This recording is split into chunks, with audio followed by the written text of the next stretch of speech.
Finally, nakabili na ako ng aking vlogging camera. So, isa lang tayo normal na mamamayang vlogger. And ito yung mga napansin ko, nagustuhan ko. Lahat na ng kailangan ko is nasa pouch na to. Ang ganda ng capture niya ng sound. Waterproof siya, sandproof, shockproof. Meron pa siyang wide angle. Meron, hanap kayo ng rason para masabi niyo sa sarili niyo na deserve ko to. Na pinaghirapan ko to.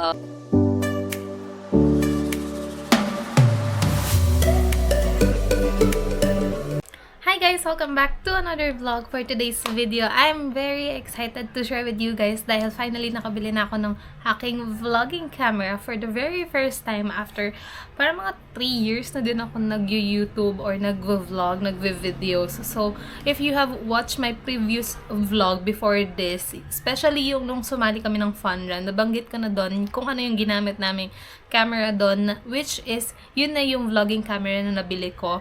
So, ayun, excited akong i-share sa inyo guys. And if ever you were looking kung ano nga ba yung perfect na first ever vlogging camera ninyo for this year, lalo na kung bibili kayo this coming season or i-gift nyo na sa sarili nyo.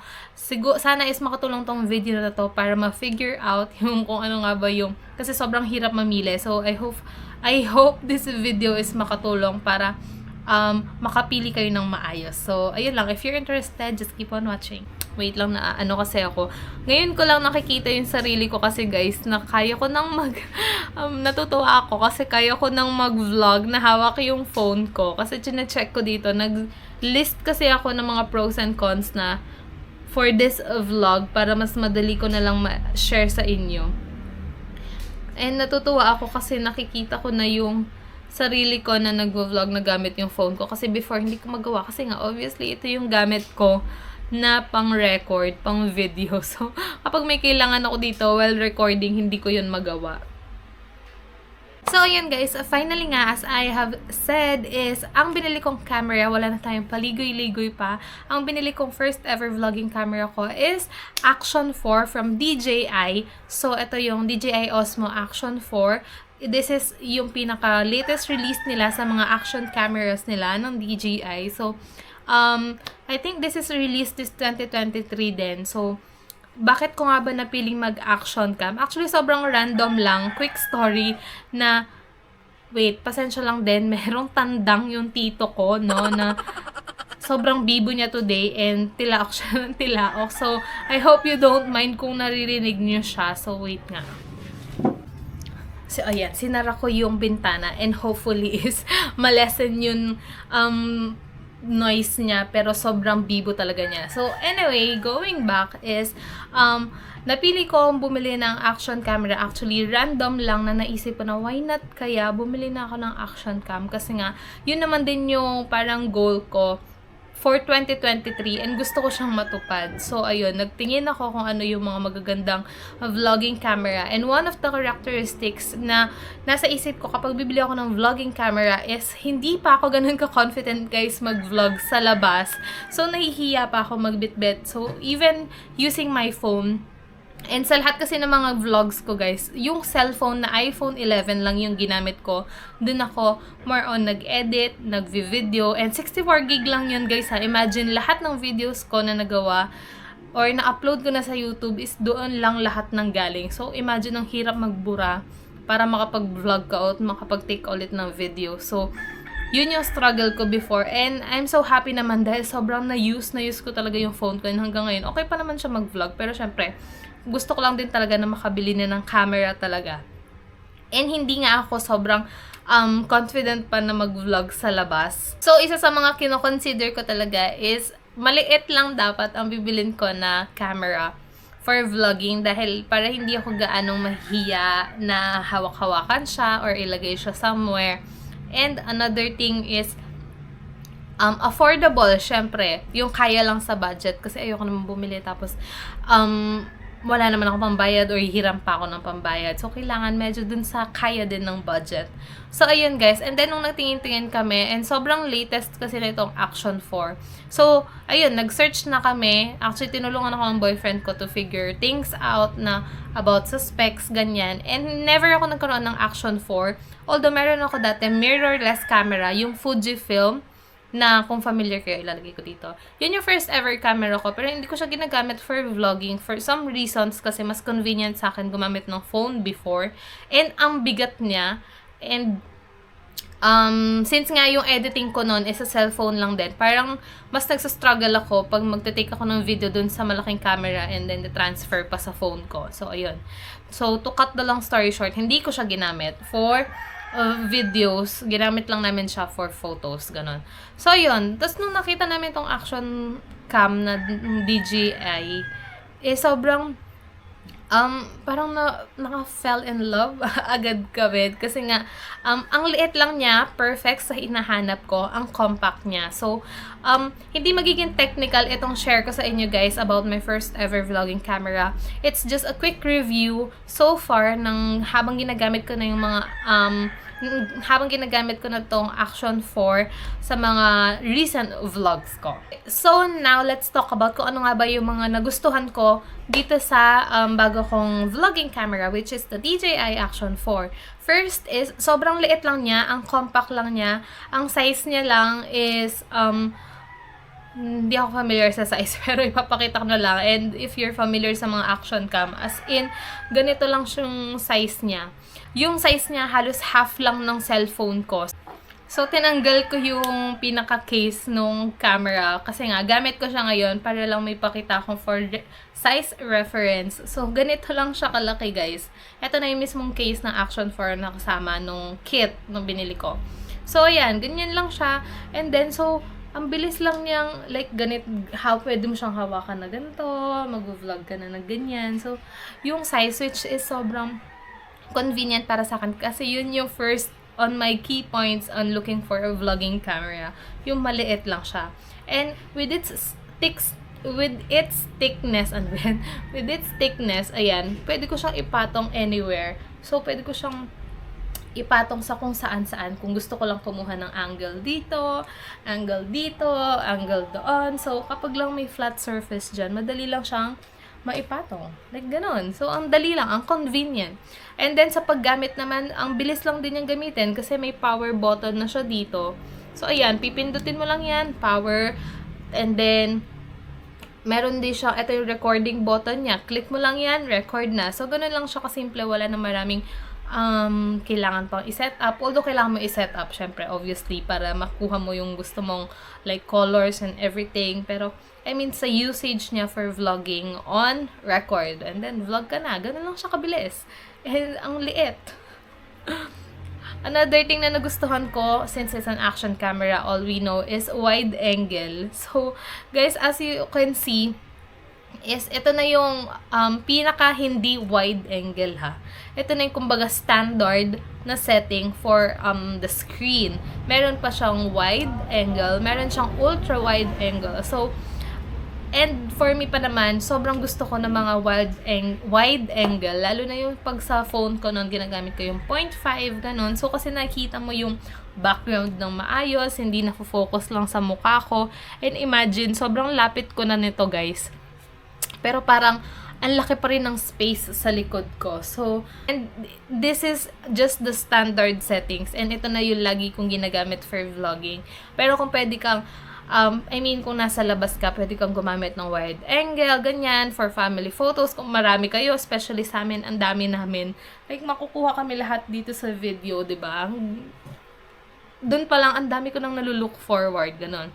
Another thing kasi na iniisip ko, kung mag-travel ako, by next year and the coming days, mas madali siyang gamitin dahil mas friendly siya on different environments. Like, waterproof siya since action camera siya, sandproof, shockproof, and then kung gagamitin mo din siya sa malamig na weather, pwede din siya doon dahil may certain temperature siya. Actually guys, hindi ako sobrang like memorize yung details, pero pwede siya sa sobrang lamig. May certain degrees siya, like sa mga nagsusnow na area, na pwede mong gamitin yung Action 4 na to compare sa kung magmi-mirrorless camera ako. Like, yung mga usual na vlogging like G7X or yung mga Sony ZV-10, yung mga bagong cameras na for vlogs, is hindi ka pwedeng makapag-vlog ng basta-basta gamit yung mga yon on certain situations related sa weather.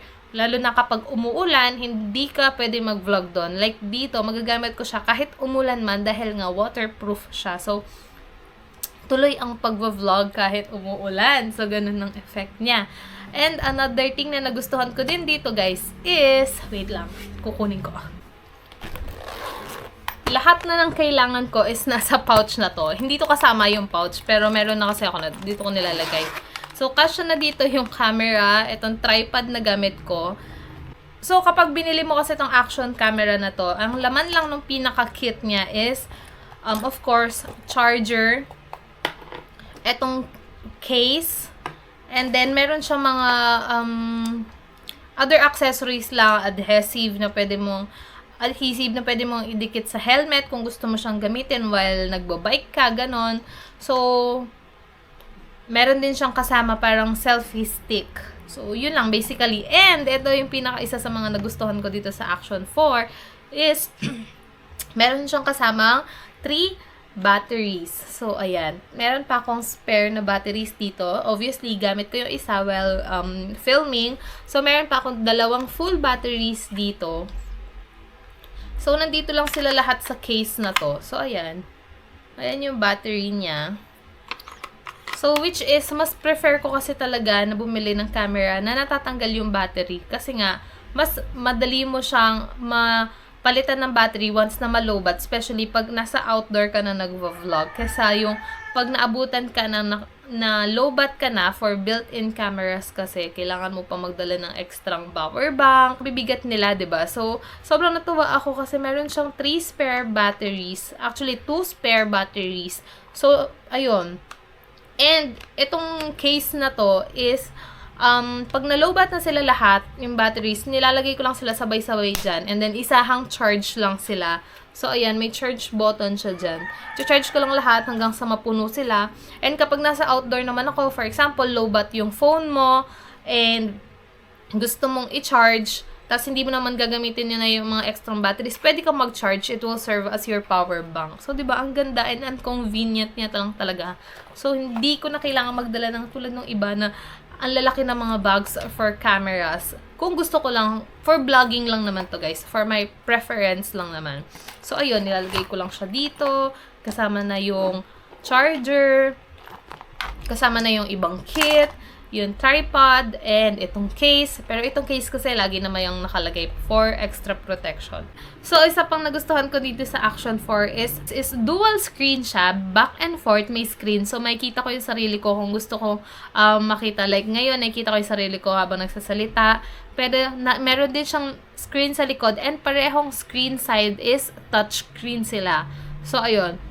Sobrang ganda ng specs na yon kasi nga nakakatulong talaga siya while vlogging. Nakikita ko yung sarili ko. Nakita ko yung sarili ko habang nagvo-vlog right now. And then, once na tinurn ko naman ng yung camera sa harapan ko, like yung front view, nakikita ko rin sa likod na yung screen while recording. So, ang laking tulong nun, lalo na kapag nasa labas ka para makita mo ng maayos kung nakukunan mo yung mga gusto mong i-film, ganyan.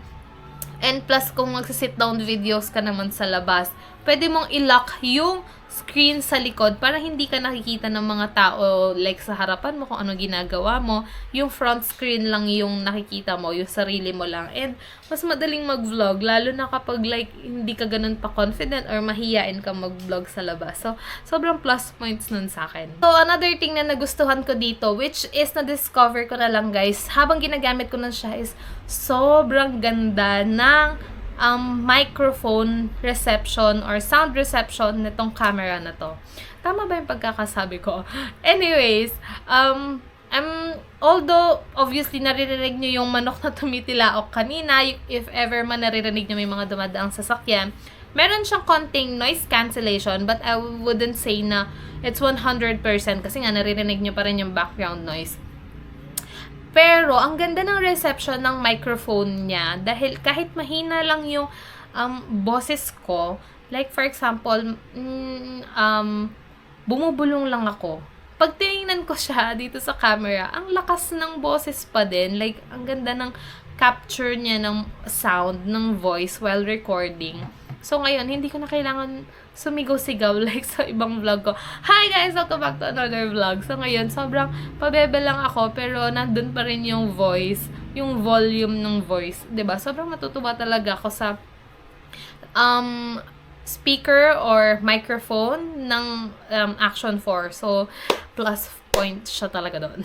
And as I have said guys, hindi ako sobrang technical talaga ha in terms of reviewing Action 4. Pero so far, sobrang ganda ng experience ko sa paggamit sa kanya.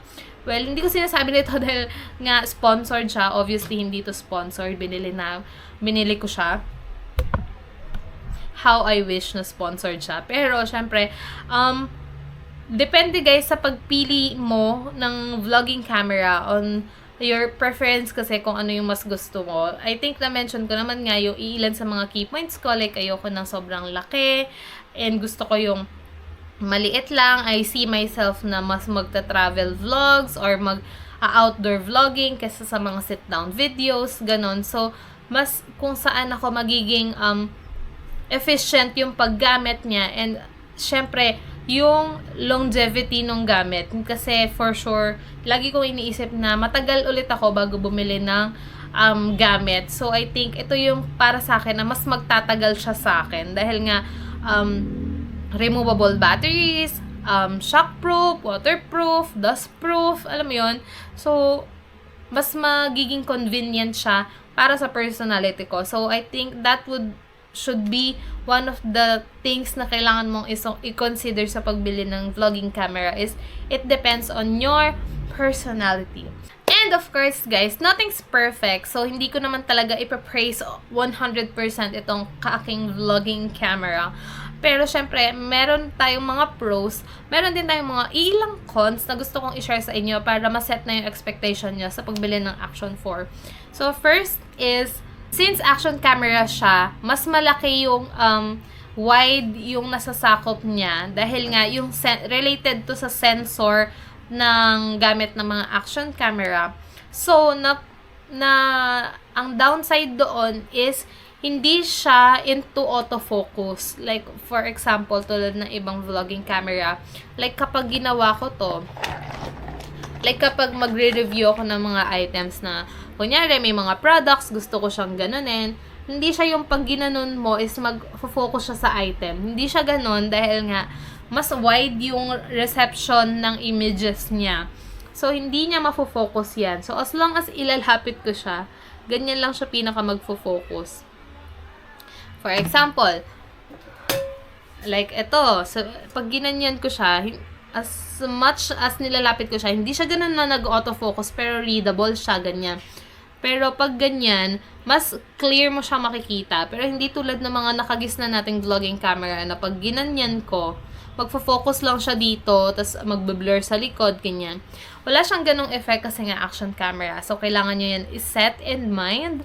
And nung nabili ko din tong action cam na to, guys, medyo dito ako na-disappoint lang din na pagtingin ko dun sa charger niya is pareho siyang Type-C. Kabilaan siya. Type-C. So, ito yung pinaka-charger niya. Cord. So, Type-C siya, guys.